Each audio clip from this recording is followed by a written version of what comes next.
howdy, y'all. I think the last speaker said good morning, but we have to say howdy, y'all. Howdy. Oh, very, very good. I, too, was asked to talk about the ideas that inspire me. So once upon an idea, the theme of this festival. The first slide is actually intended to be blank because I thought maybe this is what our minds are like before the idea strikes. But then, what happens when the idea comes? How does the idea come? Does it come in a little sprinkling? Or does it come in a torrential downpour like in this picture in Washington, D.C. with lots of lightning and thunder? Does an idea get you soaking wet? Or is an idea more like a rainbow or a promise? Are there times when there aren't ideas that come? When there's a dry spell or a drought? Well, if those times come, it's not a problem because we can just go to the well where we've stored up all the water of ideas. Now, if the ideas aren't coming to us, maybe we have to go find them. And if we're going to go find an idea, how are we going to do that? Do we have to climb way up high like the little guy on the rock wall over there? Or maybe the idea just swims right by us in all its vibrant color like that fish. Maybe we can just slide down a giant slide. We'll read about one in a little bit, and the idea can catch us instead. Or maybe, like our first author this morning, maybe the idea will come to us in a dream. That's my son Joshua. I wonder what ideas he is getting while he's sleeping. Maybe, like the snow ramp, maybe we have to shape it and form it and build it. Just the right idea to become a ramp to launch us into a story. Or maybe, like the little guy in this corner, maybe we need to just take a big bite and chew on it. Have you ever done that? Have you ever just chewed on your idea for a while? Well, ideas are all around us, I think, even in this room. I can get ideas just looking at the beautiful painting on your face. I can get ideas just looking around at your smiles and your expressions, just wondering where you came from today and where you're going when we're done here. Ideas are all around us. I think I have to do it. And as you know, a lot of my ideas, you probably caught this from the pictures at the beginning, a lot of my ideas come from my kids. I have 4 of them. These are my oldest 2 when they were significantly younger. And this is on Dr. Seuss' birthday, because we always have Who hair on Dr. Seuss' birthday in our house. So on March 2nd, if you want, you can do Who hair too. Our school even serves green eggs and ham for lunch on that day. And because I'm a shameless mom, I had to show you all 4 of them recently. So Ann Mickey, the dog mentioned earlier, a lot of my ideas come from Andrew, Anna, Jacob, Joshua, and even Mickey. One idea that you'll hear about in a story came from my daughter, Anna. She was about 5 years old at the time, and she was just learning how to ride her bike. Now, when she rides her bike, she does wear a bicycle helmet, but this was just for the picture. But she was out riding her bike and learning to ride without training wheels, and she had on all her cowgirl finest. She had on her cowgirl boots, and she had big long braids in her hair. She had on a denim skirt and a denim vest, and she came inside all rosy-cheeked and hot and sweaty, and I said, "How's my bicycle cowgirl?" And I couldn't stop thinking about that idea. An idea was born, and even a story was born. And some of you might recognize this as the birth of Nellie Sue. We're going to meet Nellie Sue in a story in just a minute. But just as Jennifer was speaking about in the last session, I wish I could take credit for these pictures. I can't.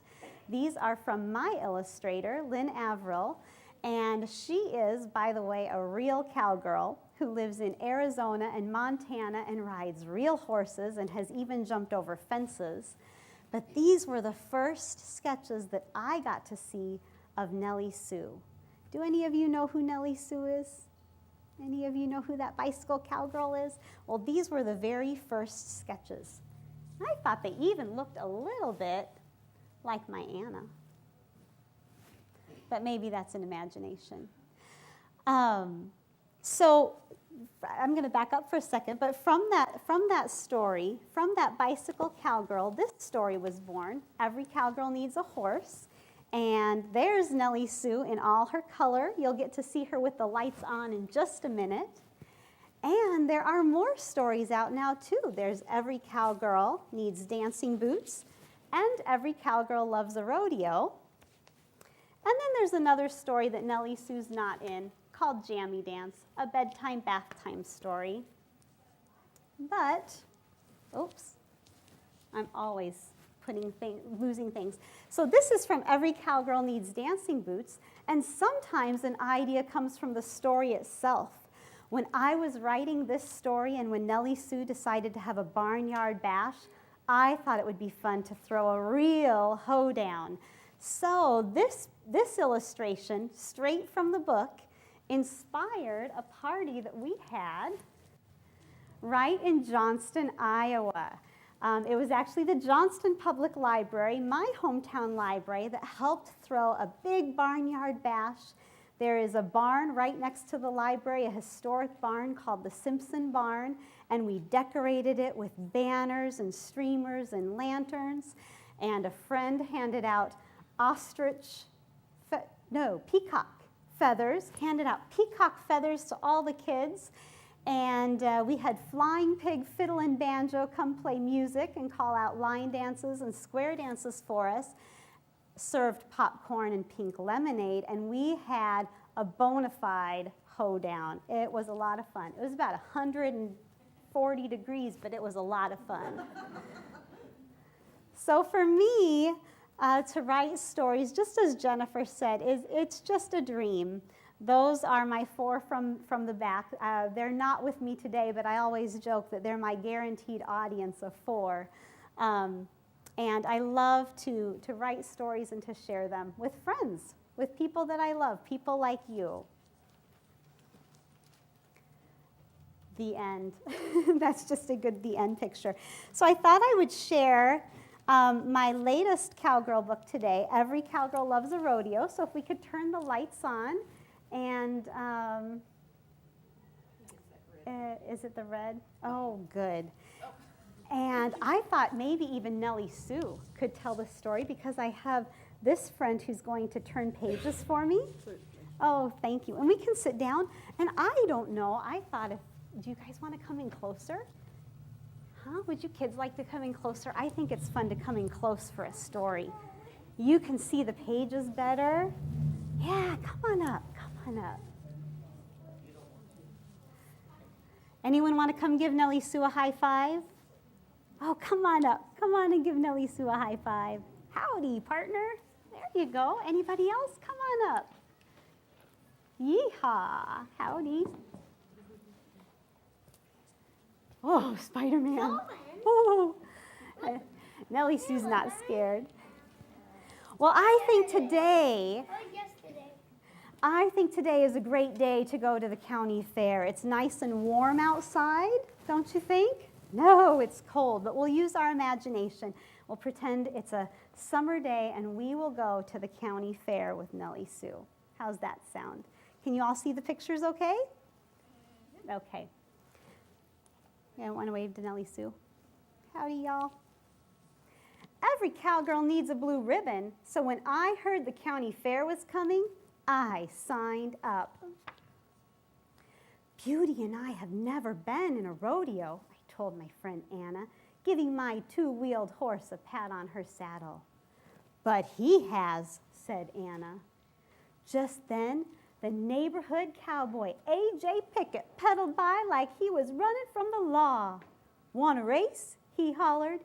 He had 3 county fair blue ribbons dangling from his handlebars, and he wore a button that said, Rodeo King, right there. We set up barrels out back. Anna worked the timer, and Ginger was the rodeo clown. AJ's horse skidded to a stop. No fair, your dog's in my way. Come on, Ginger, I called. Better keep it fair for the fair. Everyone laughed, and we agreed on a do-over. The next time, I won, fair and square. When the county fair finally rolled into town, Beauty, Anna, and I made our grand entrance. Oops, I think we missed a page. No. There we go. The pie eating contest made me hungry. Rows of whipped cream pies and 2 empty chairs right beside the rodeo king himself. We tied bandanas around our necks, kind of like that, and dove in. We couldn't tell who the winner was under all that whipped cream, but he sure looked happy holding his blue ribbon. On the midway, Anna won the coin toss, I won the ring toss, and everybody won the water balloon toss. We lined up for tattoos and balloon animals and slid down the giant slide. Then we went to see the real animals. One kid let me hold his lop-eared rabbit, and another gave me hay to feed her llama. The cows were sleeping, but the goats were wide awake. One was digging up a dust devil by his gate. We went to see the horses, my favorite, and then I saw the sign, Bike Rodeo. I spelled my name at the check-in, Nelliesue,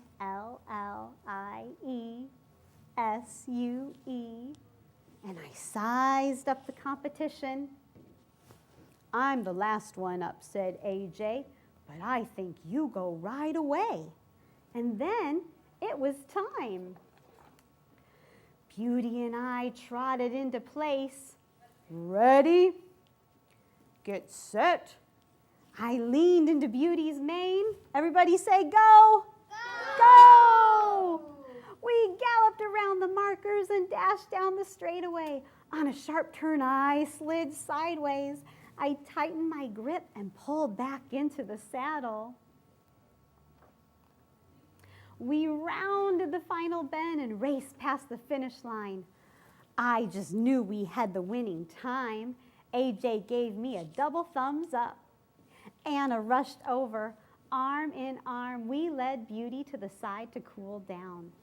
There were lots of good riders, but I held my top spot. Last up, the announcer's voice boomed.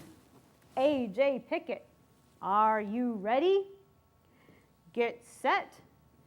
Just then, that prize goat squirmed out of his pen. Everybody say crash, crash, clatter, cluck, cluck, cluck, cluck, cluck. Go! AJ was off with that goat, chasing him like a coyote after a rabbit. I handed Beauty's reins to Anna. I've got to go rope that goat. I didn't have a plan, didn't even have a rope, so I did the best I could. I ran after that goat, twirling my bandana like a lasso.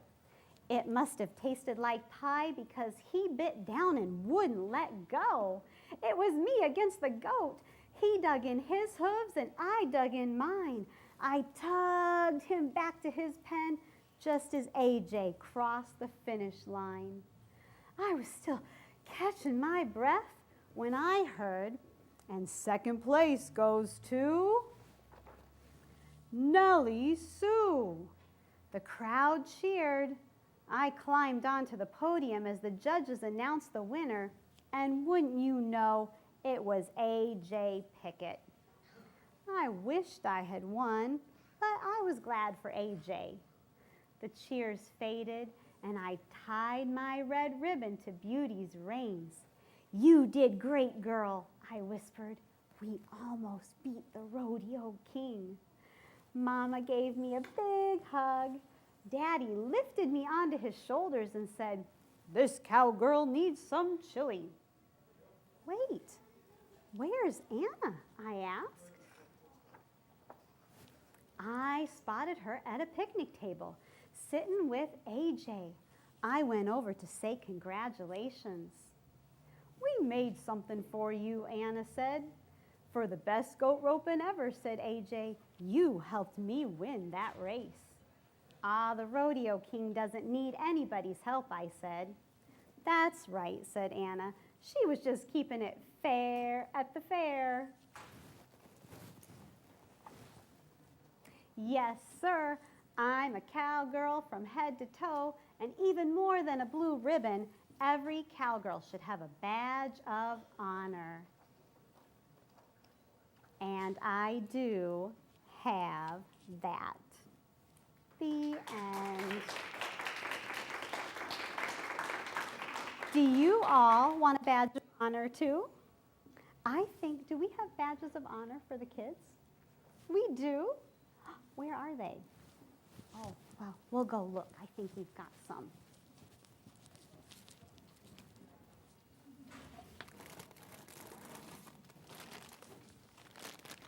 Come on up if you'd like. I know you all need badge of honor. And if you want, come see me at the end, and I have a paper bag, and I can tell you where to find instructions for turning it into a cowboy cowgirl vest at home if you'd like. Okay? There's your badge of honor. Oh, you're welcome. There you go, cowboy. Thank you. Thank you. There you go, Spider-Man cowboy. How do you put it on? I bet your mom or dad or whoever you came with can help. You're welcome. You're welcome. Thank you very much. You're welcome. I think we've got just a couple. You sure can. There you go. We still have a few minutes. Does anyone have any questions? Any questions at all from you cowboys or cowgirls or jammy dancers? Yes. When you wrote the story, did you send the whole thing to your illustrator at once, or did you send one page at a time? Very much like Jennifer described in the last session, I didn't send my story to an illustrator at all. I just sent my story to the editor at the publishing house, and when he decided to acquire the manuscript, it was the editorial team at Dutton Children's Books that found the illustrator. We had no contact until after the first book was done.